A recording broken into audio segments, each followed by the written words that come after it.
So what does the future hold? What does the next 12 months hold? Next 12 months, well, we've got a 4-year plan to essentially quadruple where we're at. We bought 3 businesses last year, so at least that, but just bigger. So let's talk to someone who's done a deal just recently. We're estate and letting agents based in Suffolk and bought 7 estate and letting agencies over the last 4 or 5 years and very much shied away from buying sales agencies because there's not really any recurring revenue. It's very people-centric and often those people are departing as part of the deal.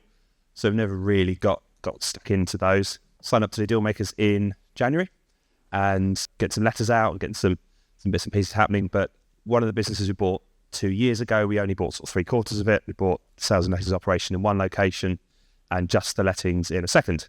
And we left the sellers to carry on being sales agents with restrictions on what they could do, etc. So in case you haven't gathered, the sales market isn't what it was 2 years ago. So they've been struggling quite a bit, but they're very good estate agents. They've got very nice premises that we quite like the look of. And they had lots of missing pieces to our puzzle, which is we were short of a senior manager that would really sort of free us up to look upwards and outwards. And one of their members of staff is exceptional on the ground. So just had a conversation around offering them new roles, getting them out of their headaches, taking their lease over, offering them a bit of an earn out on the stock that they had and the business they had going on to sort of make it worthwhile, but also allow us to pay for all the fixed costs and everything involved in the exercise.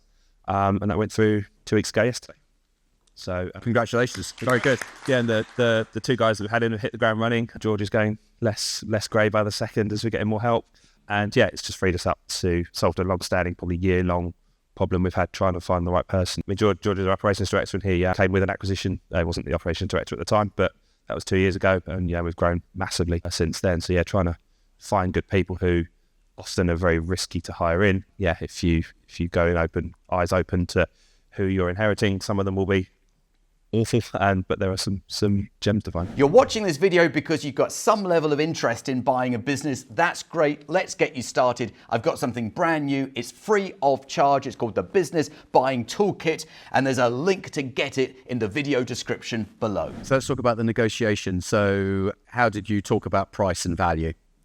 I mean, it was slightly prejudiced by the conversation we'd had 2 years previously. They wanted far too much money for the sales element, so that's why that bit of it didn't happen, and they hived that out and kept it. So very, very early on, we were like, just make sure we're on the same page, that we're not going back to that conversation 2 years ago. This is a different set of circumstances. I don't know exactly when the definition of distressed is, but they probably only had another month or two's worth of cash before they were in a real tricky sort of situation. So it was a bit of a pound that, having said... So wrapping them into the group was helpful for them and helpful to you. Yeah, exactly. Yeah, we got people and some problem solved and a little bit of a market share boost and bits and pieces, and they got some sleep and didn't have to worry about what was going to happen over the next couple of months. Okay, so you're on a sort of a renewed growth spree. Yeah, we've got, for the first time in sort of 12 months, we're kind of able to look forwards properly without thinking, crikey, how are we going to, if we were to go and buy something, how are we going to actually get stuff happening on the ground? Brilliant. So what does the future hold? What does the next 12 months hold? Next 12 months, well, we've got a 4-year plan to essentially quadruple where we're at. So it's not necessarily linear over that 4 years, but yeah, we bought 3 businesses last year. So at least that, but just bigger. We'll try and, I think a lot of people have been talking, obviously relatively new at this, a lot of people have been talking about making sure the deals are kind of worthwhile in terms of your time and effort.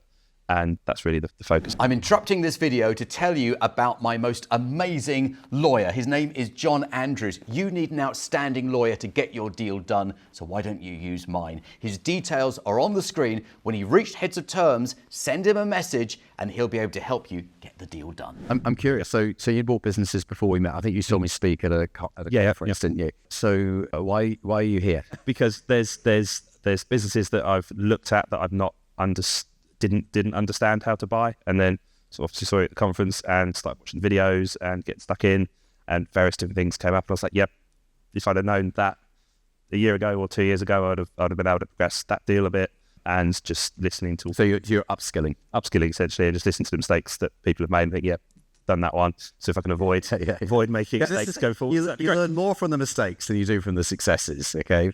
Because everyone puts the successes down to a bit of luck and everything. But when you hear the things that people would have done differently, that's when it really cuts up. Yeah. Robert, just interested to know, with this recent one and the previous ones, have you rebranded all of those as your agency, or have you left any in the original brand? It's a mix, to be honest. Where we've got an office in a location that's very long standing or very well known, we've kept that brand. It's been trading 30 or 40 years. It's B2C at the end of the day, so we don't really want to throw that in the bin.